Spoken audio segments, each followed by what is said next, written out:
중국 이야기입니다.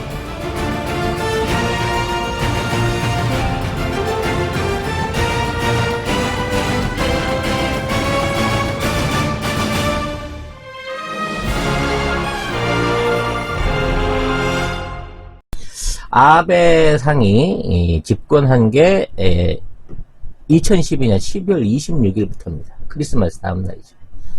그때는 잘 몰랐는데 결과적으로 지금까지 지금 약 2,800여일을 그 자리에 있으면서 너무 많은 일들을 해주셨어요. 네. 청와대에서도 오랫동안 한일 관계 발전을 위해서 많은 역할을 해줬다라고 감사를 표명했고, 중국 외교부도 중일 관계는 올바른 궤도로 복귀하고 있다라고 하면서 아베에 대한 칭찬을 했습니다.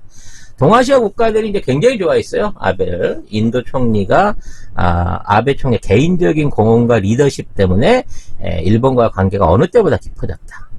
타이완 총통도 타이완 일본 관계에 많은 공적을 남겼다. 동아시아에 있는 아시안 국가 정상들도 전부 칭찬했습니다. 가장 큰 칭찬을 한 사람은 트럼프죠. 역사상 가장 위대한 일본 총리로 남을 것이다. 그와 미국의 관계는 지금까지 최고였다. 라고 극찬을 했습니다. 네. 이런 거를 이제 전문 용어로 따지면 호구라 그러죠. 네. 국제사회에 호구짓을 한 거야. 그러니까 누구도 아베가 떠나는 거에 대해서 다 마음 아파하고 있는 상황인 거죠. 대한민국에서 아베 지지율이 90%가 넘는다라고 할 정도로 우리 국민들이 굉장히 똘똘해요. 그 나라 자국 국민들은 잘 모르는데 우리 국민들은 아베가 얼마나 많은 업적을 남겨놓고 갔는지 그거를 잘 알고 있다는 거죠. 조금 더 해줘라. 종신 집권해도 괜찮다. 뭐 이런 의견들이 굉장히 많이 있습니다. 결국 그 아베는 어려운 시기에 그 정권을 인수했어요. 그러니까 2011년에 그 후쿠시마 원전 폭발 사고 이후에 이 사태가 정리가 안 되는 상황이었어요. 그리고 이제 경제적으로 쓰나미 이후에 경제적으로 일본 경제가 완전히 주저앉은 상황에서 특히나 그 당시 갓 나왔던 민주당 그 수상이 일종의 지금 그 관료들이라든지 이 일본의 정치를 좌지우지할 수 있을 만한 능력이 안 됐어. 그러니까 사실 그 당시만 하더라도 관료들이 집중적으로 파업을 한 거예요. 그러니까 수상 말을 안 들어 처먹어. 행정부에 있는 이 장관은 이제 어차피 임명직이지만 차관들이 말을 안 들어 처먹는 상황에 있다 보니까 간나오토는 어떻게든 사태를 해결하려고 했는데 밑에 공무원들이 말을 안 들어주니까 본인이 그만둘 수밖에 없었던 거죠. 그래서 일단 내부 정치를 강화하기 위해서 아베는 집권하자마자 그동안 사실 그 일본 내각 안에서 제일 힘을 받는 부서가 외무성이었어요. 외무성은 미국하고 돈독한 관계를 가지고 미국하고 정책을 공조해 나가면서 일종의 이제 미국의 시녀 역할을 굉장히 충실히 하는 차관들인 거죠. 그러니까 장관은 계속 바뀌는데 공무원들은 안 바뀌잖아요. 이 공무원들, 특히 외무부 공무원들이 이 미국 정가에 엄청난 로비 자금을 쏟아붓고 거기에서 미국과 일본의 유리한 정책들이 만들어져 나올 수 있도록 짜움을 했단 말이야. 그러니까 일본 안에서 제일 권력 있는 부서가 외무성이었는데 이 외무상을 과감하게 권력을 줄여버리죠. 줄이기 위해서 그 자리에 자신의 신복이었던 지금 그 기시다 정조회장을 하고 있는 기시다 후미오를 외무상에 앉아 7년 동안을 그 자리를 지키게끔 만듭니다. 그리고 실제적인 행정부의 권력을 전부 다 관저로 끌고 와요. 관저로. 즉 비서관 정치를 한 겁니다. 그래서 그 수상 밑에 있는 비서관을 300명에서 1200명으로 늘립니다. 이 사람들 대부분이 내각조사실 소속으로 일종의 첩보 활동을 하기 시작하는 거예요. 그래서 이러한 첩보 활동을 통해 가지고 당 안에 당 외부에 자신의 정적들을 제거하고 본인의 권력을 공고히 해가지고 이 내각 체제로 돌아갈 수 있는 정치를 만듭니다. 그리고 공무원들을 제압하기 위해서 그 자리에 이제 스가 관방장관을 앉히고 이 친구한테 모든 공무원들을 고용하고 해고할 수 있는 일종의 권한을 줘버리죠. 그리고 이마이 비서관을 중용을 해가지고 아베가 만들어냈던 모든 정책들을 전부 다 내각 안에서 만들어서 조율하게 만듭니다. 결국 미국하고의 커뮤니케이션을 끊고 이 외무상의 권력을 줄인 상태에서 경제산업성과 내각 안에 있는 비서관들 정치가 시작된 거예요. 이른바 우리가 뭐 문고리 정치, 뭐 병풍 정치 이렇게 얘기 많이 하는데 그런 방식으로 정책을 진행을 해왔던 겁니다. 그러니까 아베가 믿던 거는 일단 국정을 완전히 장악하고 있던 이 관료 조직들, 이 관료 조직을 믿었고 이들을 통해 가지고 지속적으로 그 보궐선거나 총선에서 압승을 했어요. 그래서 아베파 계열의 의원들을 전국적으로 지자체부터 시작해가지고 의원들을 350명까지 늘릴 정도로 거의 국정을 완전히 장악해버립니다. 야당을 유명무실하게 만들어버리는 역할을 이 내각조사실에서 진행을 한 거죠. 그래서 그 첩보를 만들어갖고 뭐 상대 후보를 낙마를 시키거나 자신이 지명한 후보를 요직에 앉히는 이런 행위를 통해서 일단 내각을 완전히 장악하게 됩니다. 그러니까 아베의 말을 들을 수밖에 없는 패거리들이 350명 가까운 의원들을 이렇게 끌어모은 거죠. 그래서 이 관료 그룹들을 통해 갖고 아베는 이 7년이 넘는 장기 집권을 할 수 있었고요. 또 하나는 선대 때부터 친했던 미쓰비시입니다. 미쓰비시는 사실상 그 개인 기업이긴 하지만 일본을 대표하는 그리고 국영기업의 국영기업에 맞먹을 정도로 일본에 이제 그 공헌을 하고 있는 그룹이라고 봐야 되거든요. 그러니까 미쓰비시가 정치에 미치는 영향이라든지 이 사람들의 이 그룹의 어떤 퍼져 있는 계파 같은 것들은 우리가 상상할 수 있는 차원을 뛰어넘습니다. 사실상 일본 경제의 절반 이상을 미쓰비시가 쥐고 있다고 봐야 되는데 이 집안이 대대로 아베하고 친했던 거죠. 그래서 아베는 미쓰비시가 세운 대학을 졸업하기도 했고요. 아베의 형이 미쓰비시의 현재 골판지 회사에 취업을 했죠. 미쓰비시 포장에 있습니다. 그래서 그렇게 골판지를 많이 만들어 가지고 침대도 놓고 못도 놓고 사무기기도 놓고 뭐 이런 식으로 이제 몰아주기를 한 거예요. 그래서 이 미쓰비시가 또 하나의 버팀목이었고요. 그리고 또 하나가 덴츠입니다. 부인이 근무를 했었던 이 언론사의 광고사 덴츠가 모든 언론들을 장악하고 있었어요. 광고비를 통해 가지고 이 모든 그 언론들의 입을 막고 있었기 때문에 아베에 대한 어떠한 비난이라든지 이런 그 제대로 된 그 언론 정보가 새 나온 적이 없었던 거죠. 그래서 이 세 가지 축을 기초로 해서 아베는 자기 마음대로 정책을 했습니다만 이 정책은 전부 다 이마이 비서관, 그러니까 내각 안에 있는 비서실 안에서 나왔다는 겁니다. 그래서 아베노믹스라든지 북방 사개섬 반환 추진이라든지 북일 수교 그리고 올림픽과 엑스포 유치 같은 굵직굵직한 정책들을 전부 다 이 내각 안에서 만들어냈는데 이것들이 하나도 성공적으로 완성된 게 없었어요. 지금부터 송작가TV 협찬 광고 방송이 시작됩니다. 이거죠. 화이 스마트워치. 네, 이어폰으로 쓸 수 있습니다. 전화도 되고 음악도 들을 수 있는데 굉장히 음질이 깨끗하고요. 폰하고 150m 떨어져도 정상적으로 유지가 되는. 요렇게 옆을 뚝 누르니까 요게 이렇게 뿅 하고 빠지거든요. 그러니까 요게 지금 이어폰인 거예요. 요 부분을 귀에 이렇게 꽂으시면 되는 거고 요걸 빼가지고 요 부분으로 이렇게 딱 넣으시면은 다시 딱 여기 피부에 네. 정확하게 이렇게 곡선으로 돼가지고 딱 달라붙어요. 생활방수도 가능하고요. 제가 그 몸이 안 좋아서 심장박동을 항상 체크를 하거든요. 고혈압, 당뇨, 운동 칼로리 스텝도 있지만 동맥 안에서 산소 포화도 측정이 가능합니다. 심부전이나 코로나 같은 걸로 인해서 호흡이 부족해지는 상황에서 내 몸에 있는 여러 가지 바란스를 체크할 수 있는 기능이 있다는 거죠. 이 정도 성능 되는 이어폰 하더라도 20만 원은 그냥 기본으로 가거든요. 사장님이 광고주님이신 아닙니다. 건가요? 아니요, 제가 광고주. 아니요, 송 작가님이 광고주예요. 제가 야매로 들여온 거 아니고요.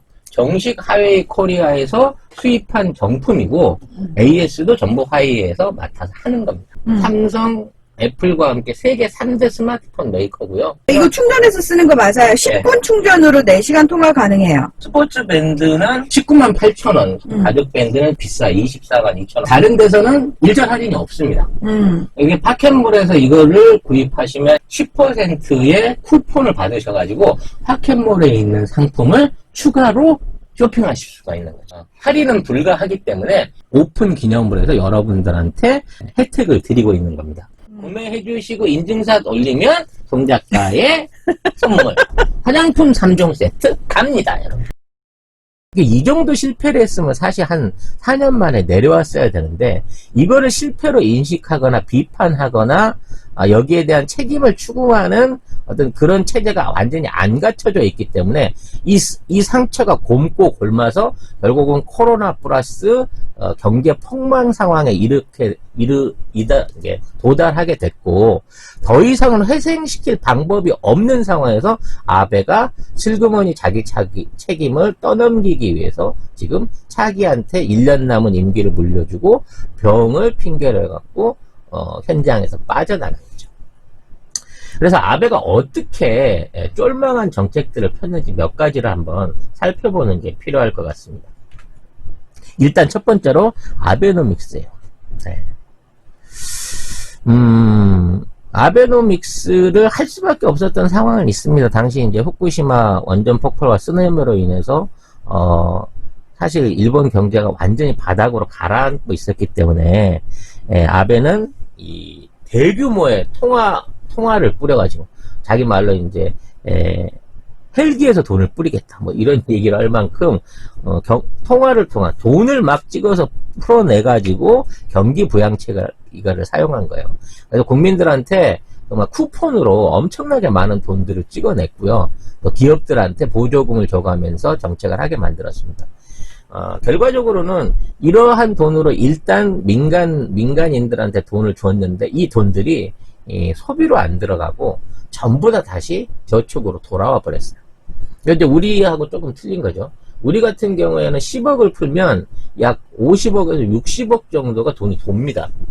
왜냐면 내가 어디 가서 이제 10억을 생긴 돈으로 내가 식당을 가면 식당 주인은 미장원을 가고 미장원 주인은 목욕탕을 가고 이런 식으로 해서 수요가 계속 연결돼서 확장이 되기 때문에 이러한 보조금들이 시장을 돌릴 수 있는 어느 정도 이제 그 시장 활성화에 도움이 되는 정책이었는데 일본은 돈을 줬는데 전자제품 사라고 자동차 사라고 또는 뭐 노령연금 뭐 이런 가정연금 같은 걸 풀어줬는데 이거를 쓰지를 않고 도로 저축을 해버린 거예요, 은행에.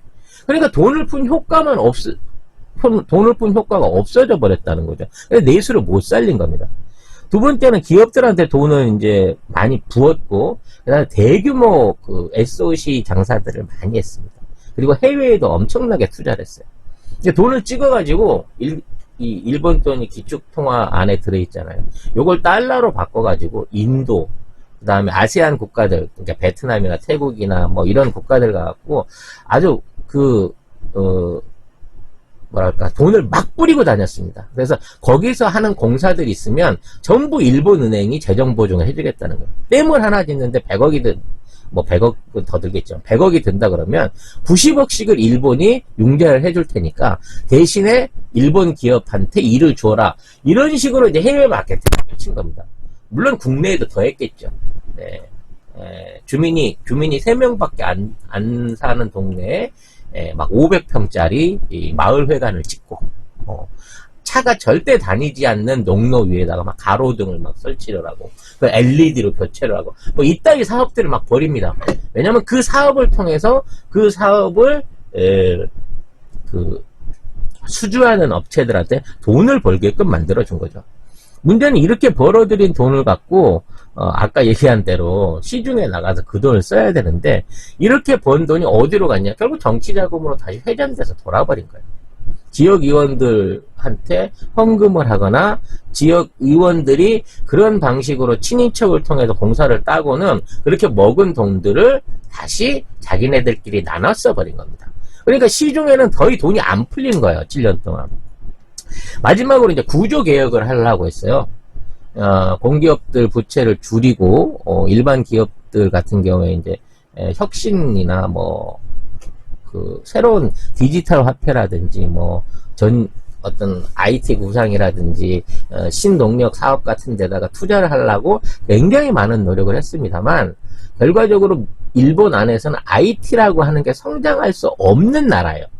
일본 국민들 자체가 변화를 싫어하고 여기에 대한 어떤 새로운 투자나 어떤 새로운 환경의 변화를 극도로 싫어하는 데다가 자기 자신의 어떤 신상 정보, 일종의 개인 정보 같은 것들을 절대 외부에 노출을 안 시키길 원하기 때문에 이러한 데이터를 끌어모으지 못하기 때문에 빅데이터를 기본으로 한 IT 산업적으로의 산업 구조 혁신이 완전히 실패해버린 겁니다. 결과적으로 돈을요 얼마를 쏟아부었냐면 우리 돈으로 2,700조 원을 쏟아부었어요. 2,700조 원입니다. 그래서 이마만큼 일본의 국가 부채가 늘어나 버렸고 지금 국가 부채가 이제 일경이 2,000조 원을 넘어설 정도로 어마어마한 국가 부채를 지고 있는 상황이 된 거죠. 그래서 이제 정부 GDP 대비, 이제 1년 벌어들이는 GDP 대비해서 일본인들의 국가부채는 220%가 넘었습니다. 그러니까 2년을 내내 온 국민이 모든 생산을 활동을 해갖고 그걸 전부 다 빚 갚는데 써도 다 못 갚는 거예요. 대한민국 같은 경우에는 현재 역대 사상 최대의